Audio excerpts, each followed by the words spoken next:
Skyrim's combat system is incredibly versatile, but it's also pretty boring. There isn't a huge amount of depth to it.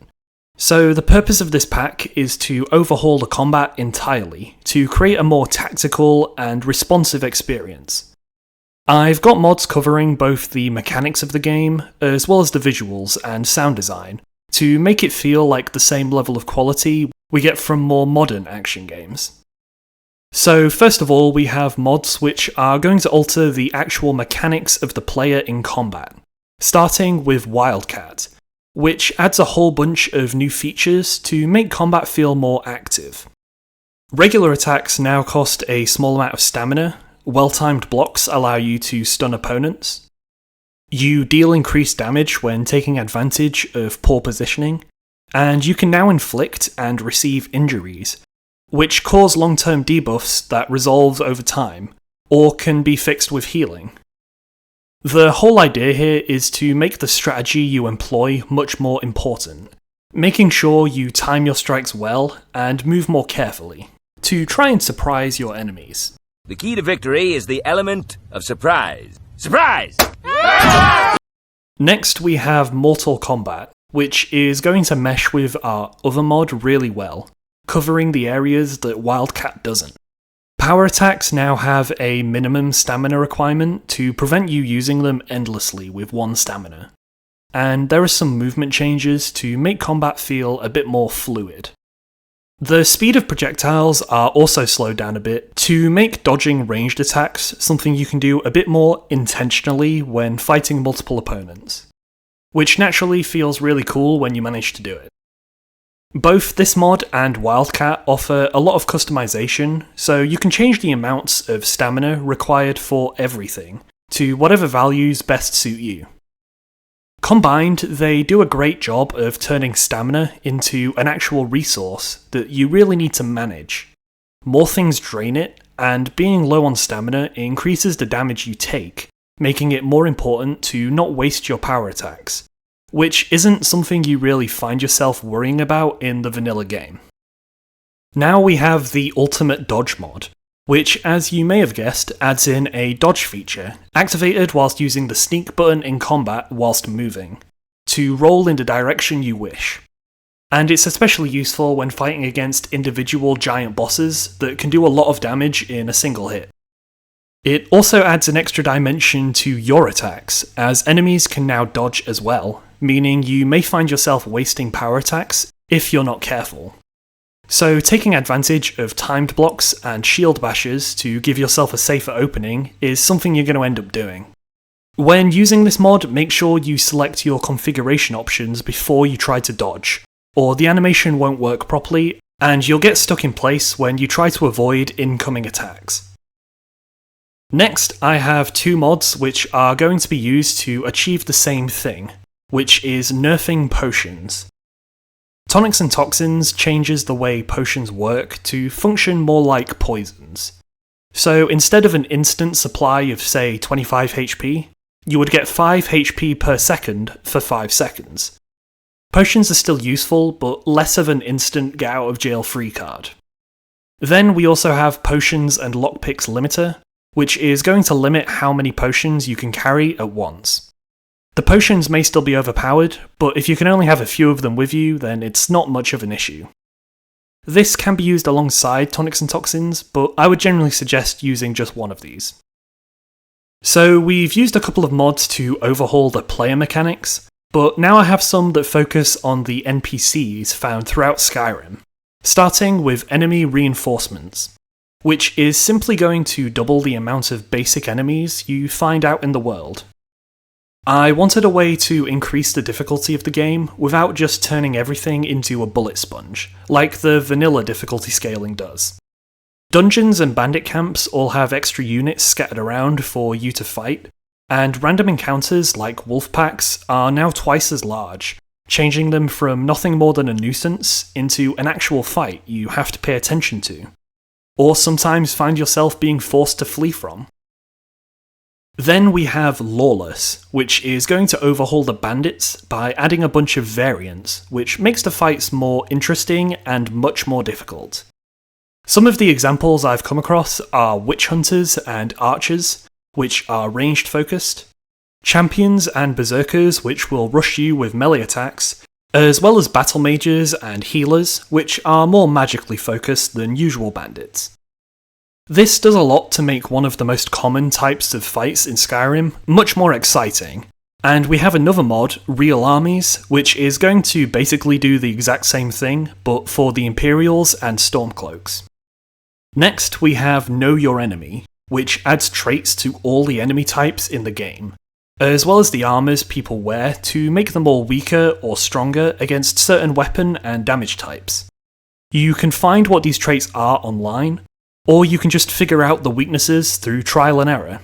There's also some books scattered throughout leveled lists to give you information on them in-game, but these are quite rare. This forces you to adapt your playstyle to suit different opponents, and stops you just falling back on a single weapon for the entire game, like people tend to do, maybe now trying some gear that you're not as experienced with. And James was rubbish with a shotgun.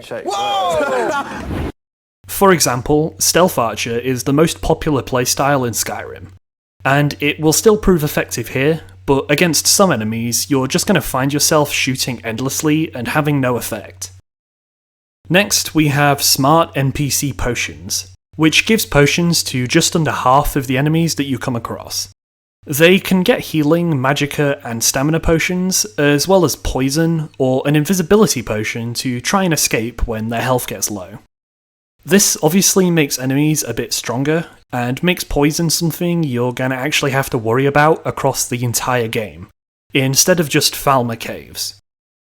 Now, you may have noticed that these mods are gonna make things quite a bit more difficult, especially in the early game. So to counter that, we also have the Immersive Follower Framework and Overhaul, which is going to allow you to have up to 3 followers at once. There are also a variety of other improvements made. Things like follower AI is improved, they can use potions, and won't trigger traps. They can also ride their own horse to follow you on long journeys. The final mechanical area I want to focus on are skills and gear to make the game feel a bit more expansive, by offering more options for builds and playstyles. The first mod we have here is, of course, Ordinator, which completely reworks the perk system with new perks and much larger skill trees. I'm not going to go through every single addition, but you can take a look at some of the perks through the Nexus description. Generally, what this mod is going to help achieve is a feeling of choice that is going to have more of an impact on how you end up playing. The vanilla perks offered this to some extent, with skills available that did things like adding bleed to axes or allowing maces to ignore some armour, but Ordinator takes that same concept and expands on it massively, with abilities added linked to specific weapon types to make each character you build feel different. It does a similar thing with spells and armour types to offer more variety, as well as adding in a handful of new abilities which can be unlocked, such as the Dwarven Autocannon, which allows you to summon a turret to aid you for 30 seconds.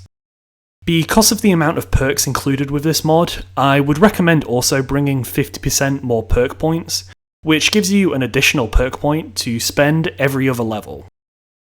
Next, I have 2 mods to change up skill progression, starting with Reading is Good, which changes skill books to give you a passive boost to experience gained in the skill, which makes skill books useful from the start of the game. And then we have Sleep to Level Up, which adds in a feature of the survival mode, preventing you from leveling up until the next time you go to sleep. Obviously, if you are using the survival mode, you won't need this, as the feature will already be active. To go with this, we have Alternate Start, which is going to give us some new options instead of the normal opening set piece. Hey, you! Finally awake. This is going to require installing the Unofficial Skyrim Special Edition patch, which I would recommend doing anyway to clear out a bunch of bugs from the vanilla game. Then we have Convenient Horses, which is going to offer some new skills for them, and make them much more useful in combat. For item changes, we have Summermyst, which adds a whole bunch of new enchantments to the game, which offer some more utility in combat. There are loads of new abilities added, but some particular examples I like are Clumsy, which causes the target to fail power attacks for a short period, Roulette, which has a 10% chance to cause 300 magic damage to the target, and Death Shield, which can save you from death once, but the enchanted item is destroyed in the process. The main purpose of adding this mod is to make loot you find a bit more exciting, instead of just selling to buy crafting materials. To go with this, we have left hand rings, which allows you to wear 2 rings at once, so you can take a bit more advantage of the new enchantments added by Summermyst.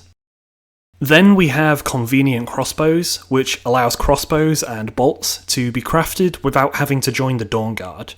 And finally, I have the quest mod Skyrim Fighters Guild, which adds a new faction with a set of quests for you to complete based around a handful of guild halls scattered across Skyrim. As you work your way through the quests, you will steadily increase your rank with the guild. You'll need to complete all of the additional objectives in the quests in order to reach the maximum rank though. The mod also adds fully voiced NPCs to the guild halls to flesh them out a bit, and for you to interact with when starting quests. Now that we've covered the mechanical improvements, I have a set of mods that are going to overhaul the visuals of the game, to make combat look a bit smoother and feel a bit more visceral. Starting with Every Attack Different, which is an animation replacer for the attacks and power attacks in the game, to make them look so much cooler. The one-handed moving power attacks in particular look much more aggressive. You're also going to want Leviathan animations for the idle and walking animations, as well as the one-handed and two-handed stances, as they're not covered. I've mentioned Leviathan before, but some particular highlights here are the one-handed sword drawing animation, which looks way more dramatic, and the two-handed stance, which now has you resting the weapon on your shoulder. Then to go with this, we have Smooth Jump Animation Replacer and Smooth Block Animation Replacer. In particular, I like the fact that the new block animations make the character actually try to get as much of themselves behind the shield as possible, instead of just raising it vaguely in front of them. And the new jump has a bit more momentum to it, so it looks a bit less wooden. Finally, we have Movement and Behaviours Enhanced, which is being added because, amongst other things, it reduces the amount of player skating you get when moving whilst in an attack animation. You also tilt when running, and your legs move in a more responsive way to just make movement in general look a lot more clean. To go with these improved animations, I have some mods to upgrade the cosmetic effects of combat. Starting with Hit FX, which adds some sparks and more noticeable blood to your attacks in combat. Then we have Block Sparks plus damage numbers, which does the same thing but for player blocks. It also adds a feature where you're told how much damage you deal on every strike, which is really useful when used with Know Your Enemy, so you can work out what the enemy is resistant or weak to without having to resort to asking them. What are your weaknesses? I don't have any, ass. To go with this, we have Enhanced Blood Textures, which is going to make the blood stand out a bit more, and then we have Weapon Trails, which leaves a line of wind following the weapon as you cut through the air. It looks really cool, and it goes really well with Eviscerate, which we're going to be using to overhaul the sound effects throughout the game. The weapon strikes are much more pronounced, with better sounds, and in particular I like the new whistling sound arrows make as they whiz through the air. It makes these open outdoor bandit fights much more exciting. They feel like a proper shootout. Waka West. Next, we're going to make some small tweaks to the player character and the user interface, starting with Visible Favorited Gear, which equips all of the weapons you have favorited to make your character look a bit more prepared as they travel the world. Then we have Just Shields on Back, which is going to automatically move our shield onto our backs, to create a cooler aesthetic. To use this mod, we're also going to need the simple workaround framework. Then we have Dynamic Camera, which allows you to change the zoom on the third-person camera to make it less claustrophobic. You can also change the angle to something like an over-the-shoulder shot for ranged attacks, or anything else you like, really. To go with this, we have Enemy Health Indicators, which places enemy health bars above them to make it a bit easier to track when in combat against multiple opponents. We also have Nordic UI, which is going to make the menus look a bit cleaner and run a bit faster, and Skyhood, which is going to overhaul the heads-up display to have the Oblivion layout. There are a few different Skyhood variations available, this is just the one I went for. It also includes a button remapping system similar to Control, which will allow you to assign certain things to hotkeys, allowing you to switch weapons or drink potions mid-combat without having to open your menu. This is especially helpful with Know Your Enemy, since you'll find yourself needing to hop between weapon types much more frequently based on what you're fighting. So that's everything. Let me know what you think in the comments, and as always, you can check the description for the load order and the Nexus link to download them instantly if you're on PC. I don't really know what sort of mod pack I'm going to be doing next, so let me know what you'd like to see.